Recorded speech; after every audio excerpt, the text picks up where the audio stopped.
अगला देखेंगे जनसंख्या का घनत्व, कि जनसंख्या की वृद्धि में जनसंख्या का घनत्व का क्या महत्व है और क्या तात्पर्य होता है जनसंख्या के घनत्व से। तो ध्यान में रखिए स्टूडेंट्स, किसी प्रदेश की जनसंख्या एवं क्षेत्रफल के बीच का जो अनुपात होता है, जो प्रतिशत होता है, उसी को जनसंख्या का घनत्व कहते हैं। तो यहाँ पे परिभाषा के लिए आपको पूछा जा सकता है कि जनसंख्या का घनत्व किसे कहते हैं। तो जब किसी प्रदेश की जनसंख्या एवं क्षेत्रफल अर्थात कितनी जगह है और कितने लोग हैं, इसके बीच का जो अनुपात होता है उसी को हम कहते हैं जनसंख्या का घनत्व। जनसंख्या वितरण का अध्ययन करते समय जनसंख्या के घनत्व का विचार किया जाता है। जब हम जनसंख्या वितरण के बारे में अध्ययन करते हैं तो सबसे पहले हमें ध्यान में रखना होता है जनसंख्या का घनत्व। घनत्व की गणना करने के लिए निम्नलिखित सूत्र है। जनसंख्या का घनत्व बराबर प्रदेश की जनसंख्या बराबर बटे प्रदेश का क्षेत्रफल। तो इसे हम कहते हैं जनसंख्या का घनत्व। तो किसी भी जनसंख्या का घनत्व जो है हम आसानी से निकाल सकते हैं। जैसे कि एग्जाम्पल के लिए यहाँ पर आपको कुछ दिए गए हैं, इनका घनत्व हम देखेंगे कैसे निकालेंगे। उत्तर प्रदेश का जनसंख्या का घनत्व आपको यहाँ पे दिया गया है।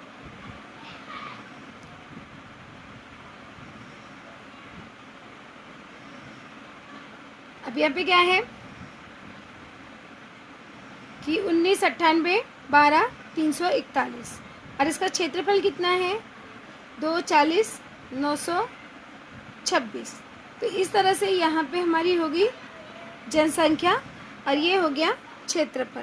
तो अब जब हम इसका घनत्व निकालेंगे तो हमको आएगा 829.35। इसको जो है पहले ये हमारी प्रदेश की जनसंख्या हो गई, ये जनसंख्या हो गई और ये हो गया क्षेत्रफल। तो यहाँ पे हम जनसंख्या लिख देंगे और बटे में क्षेत्रफल लिख देंगे और इससे हम इसमें भाग दे देंगे तो हमको आसानी से इसका घनत्व मिल जाएगा। इसी तरह से हम महाराष्ट्र का देखेंगे कि महाराष्ट्र में भी ऐसे ही आपको दिया गया है, ये हमारा जनसंख्या है और ये हमारा क्षेत्रफल है। तो जनसंख्या से में क्षेत्रफल से हम भाग देंगे तो हमको मिल जाएगा 365.19, मतलब प्रति वर्ग किलोमीटर में इतनी जनसंख्या वहाँ पर पाई जाती है। तमिलनाडु का भी इसी तरह से है कि यह जो है जनसंख्या है और यह जो है क्षेत्रफल है। अब इसमें हम इससे भाग दे देंगे तो हमको मिलेगा 558.41। उसी तरह से यहाँ पे राजस्थान का है कि यह जो है जनसंख्या है और यह क्षेत्रफल है। इसको अगर हम डिवाइड करते हैं तो हमको मिलेगा 20.02। यहाँ पे मणिपुर में हम देखते हैं तो यहाँ पे भी ये जनसंख्या ये घनत्व और ये हमारा क्षेत्रफल है। इसको डिवाइड करेंगे तो 121.90। इसी तरह से गोवा में देख लेते हैं तो गोवा में भी अगर डिवाइड करेंगे तो हमको मिलेगा 393.98। तो ये घनत्व हो गया। अगर हम घनत्व के अनुसार देख रहे हैं तो सबसे अधिक जनसंख्या का घनत्व हमको कहाँ दिखाई दे रहा है, किस राज्य में, उत्तर प्रदेश में। अब इसका क्या कारण हो सकता है कि वहाँ पे जनसंख्या का घनत्व अधिक है। सबसे पहले यह जो है मैदानी प्रदेश है, यहाँ पे उपजाऊ भूमि है, संसाधन की उपलब्धता है, पानी की उपलब्धता है, परिणाम स्वरूप यहाँ पे जनसंख्या का घनत्व अधिक है। सबसे कम जनसंख्या का घनत्व कहाँ है, राजस्थान में।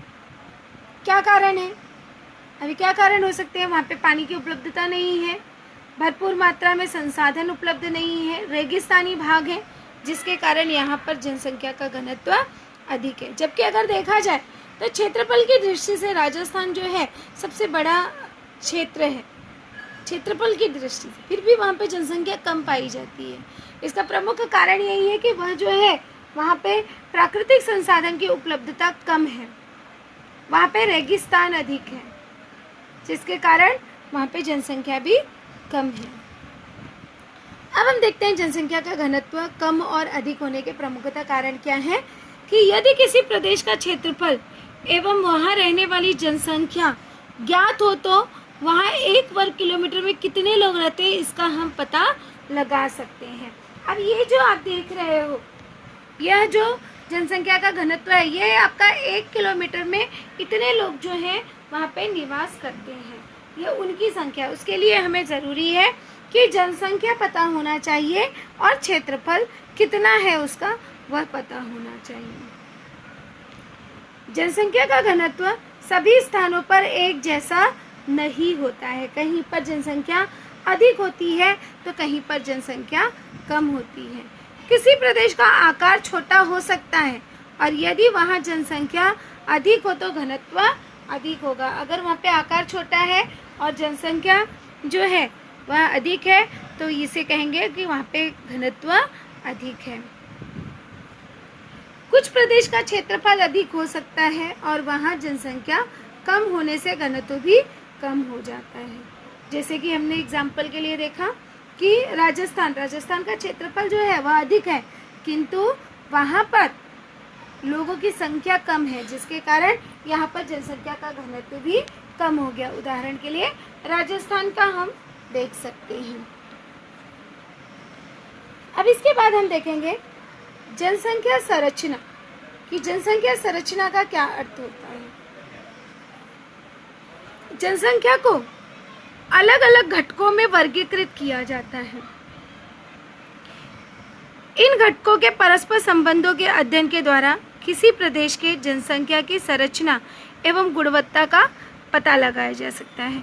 जनसंख्या संरचना अब किस तरह से है तो यह जो है अलग अलग घटकों पर निर्भर होता है, जैसे कि पुरुष, कुमार, निरक्षर, बालक, बेरोजगार, शिशु, साक्षर, ग्रामीण, कार्यशील समूह कितने हैं, नगरीय लोग कितने हैं, स्त्री कितनी है, वृद्ध कितने हैं, युवक कितने हैं, आश्रित समूह कितना है, प्रौढ़ कितना है। ये सभी घटकों को निर्धारित करके जनसंख्या संरचना के बारे में हम अध्ययन कर सकते हैं। तो उपरोक्त संज्ञाओं को निम्नलिखित वर्गों को वर्गीकृत किया गया है, जैसे लिंग, आयु, ग्रामीण, नगरीय, साक्षरता और कार्यशील।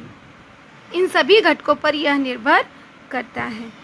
उपरोक्त बिंदुओं के आधार पर जनसंख्या के उप घटक किए गए हैं और इन घटकों एवं परस्पर संबंधों का अध्ययन लोक संख्या अर्थात जनसंख्या संरचना के अंतर्गत किया जाता है। जैसे कि आपने भी देखा होगा कि जब जनगणना के लिए आते हैं आपके यहाँ पे तो पूछते हैं कि कितने बच्चे हैं, कितने युवा वर्ग हैं, कितने काम करने वाले लोग हैं, कितने वृद्ध हैं। तो इन सभी को जो है इनका लेखा जोखा करके किसी भी प्रदेश की जनसंख्या संरचना के बारे में अध्ययन किया जाता है। अब हम अगला देखेंगे लिंग अनुपात, कि लिंग अनुपात का अर्थ क्या होता है। तो जनसंख्या का स्त्री एवं पुरुष में वर्गीकरण सर्वाधिक प्राकृतिक एवं स्वाभाविक वर्गीकरण है। सामान्यतः जनसंख्या के ये दोनों घटक समान अनुपात में हो तो जनसंख्या में संतुलन दिखाई देता है। अगर स्त्री पुरुष की संख्या जो है वह समान है तो हमें संतुलन, जनसंख्या में संतुलता दिखाई देती है, बराबर दिखाई देती है। जनसंख्या के अध्ययन में स्त्री पुरुष का अनुपात अध्ययन महत्वपूर्ण है। यह अनुपात प्रमाण निम्नलिखित पद्धति से निकाला जाता है। अभी इसका सूत्र दिया गया है, आपको एक वाक्य के लिए भी पूछा जा सकता है कि लिंग अनुपात का किस पद्धति से निकाला जाता है। तो लिंग अनुपात बराबर स्त्रियों की कुल संख्या बटे पुरुषों की कुल संख्या गुणे 1000। तो ध्यान में रखिए कि 1000 में ही पुरुष स्त्रियों की संख्या निकाली जाती है। अब जैसे कि यहाँ पर उदाहरण के तौर पर हमें दिया गया है, एक आलेख का निर्माण किया गया है, तो हम आलेख को देखेंगे। यदि प्रति 1000 पुरुषों की तुलना में स्त्रियों की संख्या कम होगी तो लिंग अनुपात कम माना जाता है। तो लिंग अनुपात कब माना जाएगा? जब प्रति 1000, क्योंकि ये जो संख्या ये 1000 में से ही निकला है, पुरुषों की संख्या 1000, प्रति 1000 से ही स्त्रियों की संख्या निकाली जाती है। तो अगर जो है प्रति 1000 पुरुषों की तुलना में स्त्रियों की संख्या कम हो जाती है तो इसका मतलब होता है कि लिंग अनुपात कम है। और यदि प्रति 1000 पुरुषों की तुलना में स्त्रियों की संख्या अधिक होगी तो लिंग अनुपात अधिक माना जाता है। तो अब हम देखते हैं कि यहाँ पे स्त्रियों की संख्या दी गई है 100, 200, 300, 400, 500, 600, 700, 800, 900, 1000, 1100 इस तरह से दिया गया है। यहाँ पे राज्य दिए गए हैं, हरियाणा, बिहार, महाराष्ट्र, छत्तीसगढ़, केरल, ये अलग अलग जो है यहाँ पर आपको राज्य दिए गए हैं। अब यहाँ पे हम देखेंगे कि इस आलेख से हम अध्ययन करेंगे कि कहाँ पे लिंग अनुपात जो है वह अधिक है और कहाँ पे कम है। और ध्यान में रखना है, यहाँ पे 1000 माइंड में रखना है। जब आप 1000 याद रखोगे तो आप समझ सकते हो कि यहाँ पर लिंग अनुपात स्त्रियों की संख्या कम है कि अधिक है। जैसे कि उदाहरण के तौर पे पहला क्वेश्चन हो गया कि किस राज्य में लिंग अनुपात सर्वाधिक है। अब सर्वाधिक कहाँ पर है, अब कैसे पता चलेगा हमको उसकी सर्वाधिक कहाँ पे? मैंने कहा 1000 आपको मानक रखना है कि 1000 पुरुषों में स्त्रियों की संख्या जब 1000 से अधिक हो जाएगी तो वहाँ पे अधिक हो जाएगी, जब कम होगी तो कम हो जाएगी। तो जैसे अगर हम देखते हैं यहाँ पे 1084, 1084, तो 1084 तो 1000 से अधिक है। तो इसका मतलब यहाँ पे किस राज्य में लिंग अनुपात सर्वाधिक है? तो हमको उत्तर मिल गया केरल। अब क्यों है आपको पता चला? क्योंकि ये 1000 से अधिक है, जहाँ पे 1000 से 1000 हमारा मानक है। दूसरा क्वेश्चन पूछ सकते हैं कि किस राज्य में लिंग अनुपात सबसे कम है। अब सबसे कम कहाँ दिख रहा है आपको? अब यहाँ पे देख रहे हो 1000 से कम है, बराबर। अगर 1000 होता तो संतुलन होता, लेकिन क्योंकि ये सिर्फ स्त्रियों की संख्या दी गई है, पुरुषों की संख्या इसमें नहीं दी गई है।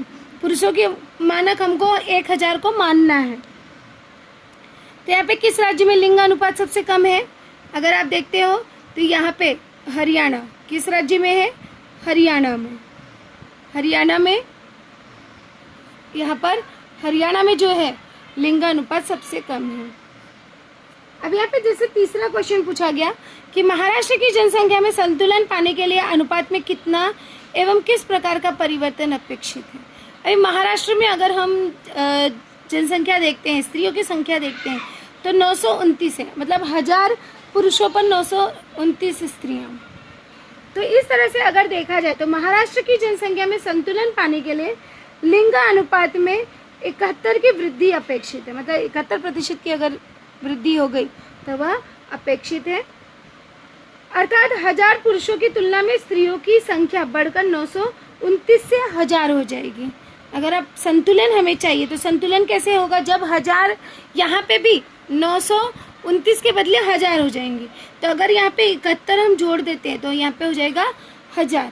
तो इस तरह से आसानी से यहाँ पर वृद्धि हो सकती है। तो ध्यान में रखिए, जहाँ स्त्रियों का अनुपात पुरुषों से अधिक है वहाँ मुख्यतः पुरुषों का उत्प्रवास अधिक होता है।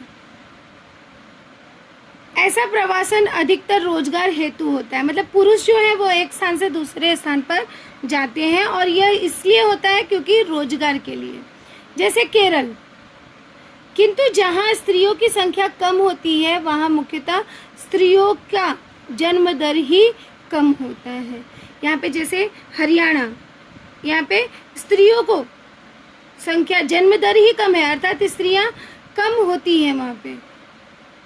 वहाँ पे पुरुषों को प्रधानता दी जाती है।